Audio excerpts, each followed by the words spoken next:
سمي بالرحمن وصلي على سيدنا النبي عليه افضل الصلاه والسلام. وهاتي طاسه حطيها على النار وحطي فيها زبده وزيت وحطي عليها بصلتين مقطعاهم مكعبات وعليهم ملح وفلفل، وقلبي البصل دوت لما يتدبل معاكي. ننزل عليهم بنص كيلو من اللحمه المفرومه، وهشوح اللحمه ديت مع البصل كويس جدا. واجي بقى اتبل اللحمه ديت، هنزل عليها بمكعبين من مرقه اللحمه، وابدا اقلب اللحمه ديت مع البصل والمرقه لما اللحمه لونها يتغير معايا ونبتدي ندخل في تسويه. بعد ما وصلنا للمرحله ديت هجيب ربع كيلو من البسله مغسول طبعا ومصفي من الميه، واقلبه مع اللحمه، وانزل عليهم بكوبايه من الصغيره ديت ميه، واسيبهم مع بعض على النار لما تتشرب كل الميه ديت. كده تبقى اللحمه استوت معايا تماما. لما نوصل للمرحله ديت اتشربت كل الميه، فاللحمه والبسله استووا وطعمهم جنان.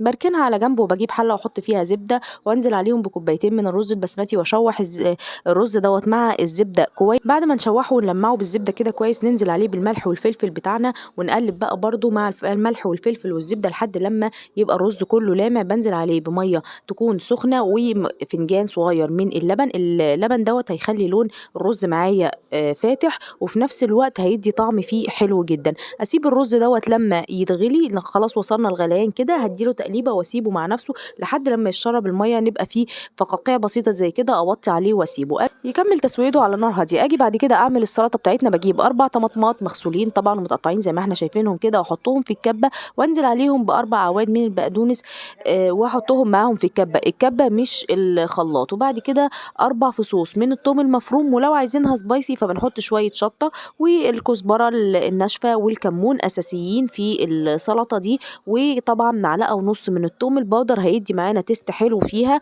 وبعد كده بقى احط الليمون، دي ليمونه كامله عصرتها على السلطه بتاعتنا. السلطه ديت مع الليمون بتبقى حلوه جدا.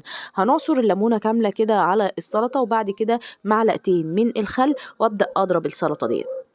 هنبتدي ضرب متقطع كده علشان انا مش عايزاها تنعم، انا عايزاها تبقى فيها قطع مش ناعمه قوي اللي هي سايله زي العصير. طبعا انا نسيت الملح، محدش يقول نسيت الملح، اديني بحطه اهو.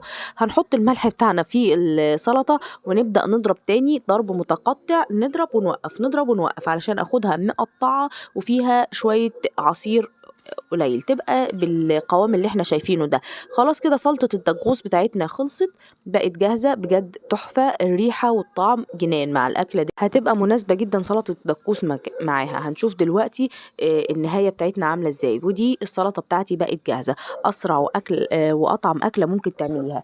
باجي بعد كده أقدم الأكلة بتاعتي، هقدمها بطريقة شيك كده ويبقى شكلها ظريف. بجيب طبق غويط، أي طبق أو صينية أو أي حاجة عندك شكلها حلو عشان ناخد بيها شكل ظريف.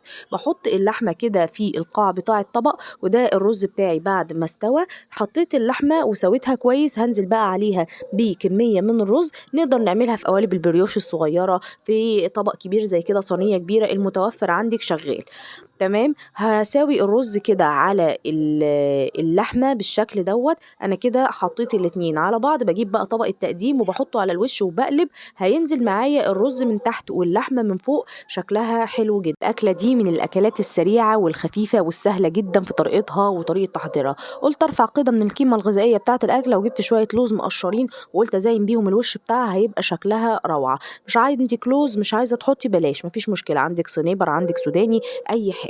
وطبعا السلطة بتاعتنا مع الأكلة ديت، الرز واللحمة دي بجد خطيرة، من الأكلات السريعة واللذيذة والحلوة لو احنا مستعجلين. عندنا طبعا الأيام ديت امتحانات، أيام شتاء وبرد، فهي هتبقى لطيفة قوي. والسلطة ديت بتعيش معانا لحد 3 أيام في الأجاز في التلاجة، حلوة قوي مش هيحصل لها حاجة. ده لو شتاء، لو صيف هتتاكل في نفس اليوم ما بتباتش. وفي النهاية دي كانت وجبة الإنقاذ بتاعتنا، رز ولحمة وسلطة، حاجة مفيش أسرع ولا أطعم من كده. لو عجبتك طبعا الوجبة الجميلة ديت، ما تنسينيش في اللايك والمتابعة للصفحة واشتراك في قناة اليوتيوب سوبر موني كيتشن. أقول لك سلام.